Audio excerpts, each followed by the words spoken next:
जय श्री राम। आपका बहुत बहुत स्वागत है। महाराष्ट्र में शरद पवार के कुनबे में हंगामा मचा हुआ है। पार्टी भले ही लोकसभा चुनाव में 8 सीटें जीत गई है, लेकिन अंदर ही अंदर पार्टी में उबाल आया हुआ है। पार्टी नेता आपस में लड़ रहे हैं। एक बार फिर से परिवार के सदस्य के चलते पार्टी में कलह मची हुई है और इस बार वजह है शरद पवार के पोते यानी भांजे पोते रोहित पवार। रोहित पवार का पार्टी के प्रदेश प्रमुख से झगड़ा चल रहा है और ये झगड़ा अब छुपा हुआ नहीं है, ये खुलकर सामने आ गया है और मंच पर एक दूसरे को तू मैं कही जाने लगी है और एक दूसरे के खिलाफ बयानबाजी हो रही है। शरद पवार के हाल ये है कि वो एक को मनाते हैं तो दूसरा भी दक जाता है, दूसरे को मनाते हैं तो तीसरा आंखें दिखाने लगता है। और अब स्थिति ये है कि शरद पवार को पार्टी संभालनी है, परिवार संभालना है, दोनों ही संभालने में उनकी अपनी उम्र भी जवाब दे गई है। और सुप्रिया सुले जो उनकी बेटी है, वो खुद की ही सीट बचाने के लिए इतनी जद्दोजहद करके आई है। उनकी पार्टी संगठन पर पकड़ नहीं है और पार्टी अब बिखरी जा रही है और ये दूसरी बार हो रहा है। दरअसल परिवारवाद वाली पार्टियों की स्थिति यही है। उनमें होता क्या है कि एक परिवार का सदस्य आता है और वो पार्टी के जो दूसरे कार्यकर्ता है उनके सिर पर सवार हो जाता है। पार्टी में अलग अलग इकाइयां होती हैं, कोई यूथ विंग है, कोई महिला विंग है, कोई लोकल स्तर के काम संभाल रहा है, कोई प्रदेश स्तर के काम संभाल रहा है और सब अपनी मेहनत से लगे होते हैं। लेकिन अचानक से घर का एक सदस्य आता है और वो उन सबका बॉस बन जाता है। इस कारण से दिक्कत होती है। रोहित पवार और एनसीपी शरद पवार की जो एनसीपी है उसके प्रदेश प्रमुख जयंत पाटिल के बीच यही स्थिति बन गई है। शरद पवार अजीत पवार के विद्रोही होने के बाद रोहित पवार को सामने लाए। एक परिवार का एक सदस्य भी, एक चेहरा भी चाहिए था और दूसरा अजीत पवार को बैलेंस भी करना था कि तुम अगर बिदक रहे हो, विद्रोही हो रहे हो, तो हमारे पास भी दूसरा चेहरा भी है, ये दिखाना था शरद पवार को। तो वो रोहित पवार को और महत्व देने लगे, पार्टी में उन्हें और कामकाज दिया गया। अब इससे रोहित पवार को बॉस महसूस होने लगा। उन्हें भी लगा कि अजीत पवार तो जा चुके हैं, वो उनकी जगह ले सकते हैं।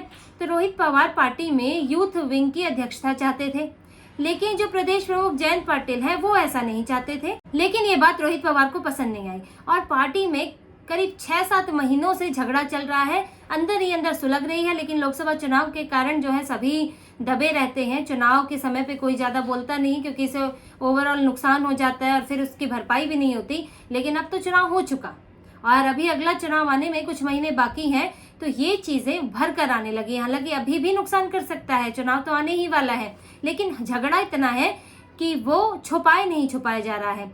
और आप देखिए इसकी वानगी कि ये मंच पर खुलेआम दोनों का झगड़ा सामने आया।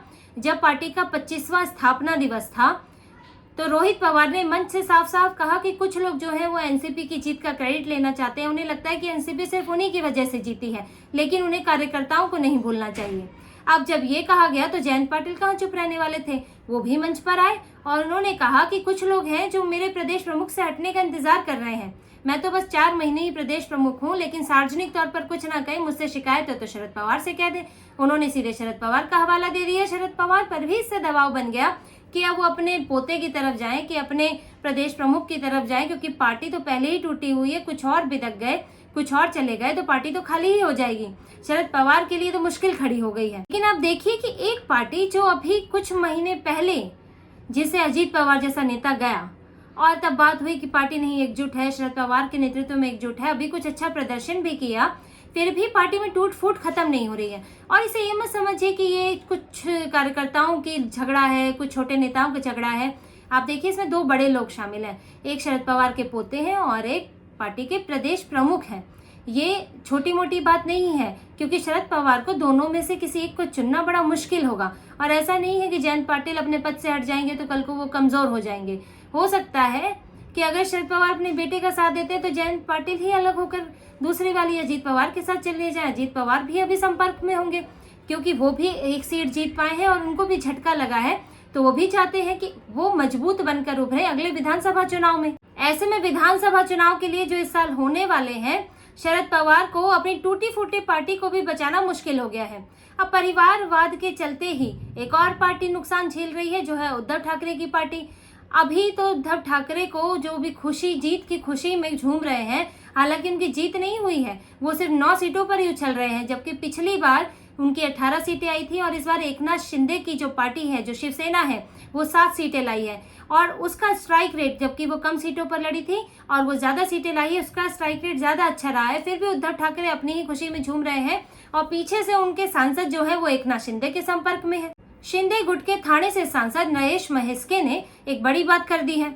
उन्होंने साफ साफ कहा है, प्रेस कॉन्फ्रेंस करके कहा है कि उद्धव गुट के 2 सांसद उनके संपर्क में हैं और शिंदे के साथ आना चाहते हैं और वो 2 सांसद 4 और सांसदों को लेकर आने वाले हैं। महेस्के ने ये बात ऐसे ही नहीं कही है, उन्होंने बकायदा प्रेस कॉन्फ्रेंस की है, दिल्ली में की है और बड़ी मजबूती के साथ ये बात कही है। और इसमें कोई हैरानी की बात भी नहीं होगी, क्योंकि सांसदों को कहना है कि उद्धव ठाकरे के साथ रह के उन्हें फायदा क्या है, क्योंकि उद्धव ठाकरे सबसे कमजोर स्थिति में है। आप देखेंगे महाविकास आघाड़ी में सबसे ज्यादा सीटों 23 सीटों पर उद्धव ठाकरे लड़े, लेकिन सीटें लाए महज 9। इसके बजाय एनसीपी 8 सीटें ले आई है। कांग्रेस का तो और अच्छा प्रदर्शन रहा है। तो उद्धव ठाकरे तो अभी अपनी ही इज्जत बचाने में लगे हैं। उन्हें खुद ही संघर्ष करना पड़ रहा है कि विधानसभा में उन्हें कितनी सीटें मिलेंगी, क्योंकि नाना पटोले कांग्रेस के प्रदेश अध्यक्ष कह चुके हैं कि महाराष्ट्र में कांग्रेस जो अच्छी सीटें चाहती है विधानसभा चुनाव में, तो उद्धव ठाकरे ना तो उनकी महाविकास आघाड़ी में कोई जगह है, ना सरकार में कोई जगह है। इसलिए उनके सांसदों को लगता है कि उद्धव ठाकरे के साथ रह के फायदा क्या है, क्यों ना शिंदे के साथ जाया जाए और सरकार का हिस्सा बना जाए। इससे उनके इलाके में काम भी अच्छा हो पाएगा। लेकिन जो भी वजह हो, यहाँ भी परिवारवाद ही वजह है, क्योंकि बाल ठाकरे ने अपने बेटे को, जो कि बहुत अच्छी कमान नहीं संभाल सकते, लेकिन फिर भी उद्धव ठाकरे को नेता बनाए, पार्टी की कमान सौंप दी और उद्धव ठाकरे ने अपने पिता का नाम ही डुबो दिया।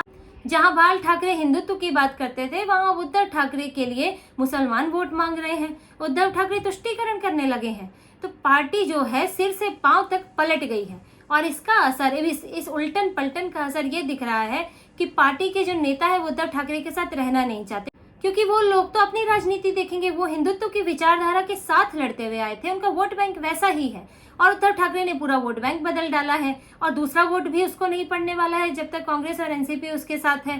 तो ऐसे में उद्धव ठाकरे के सांसद जल्द ही शिंदे के साथ आ सकते हैं और ये टूटी फूटी पार्टी भी हो सकता है पूरी तरह टूट जाए और विधानसभा चुनाव आते आते महाविकास आघाड़ी का अपना ही विकास खत्म हो जाए।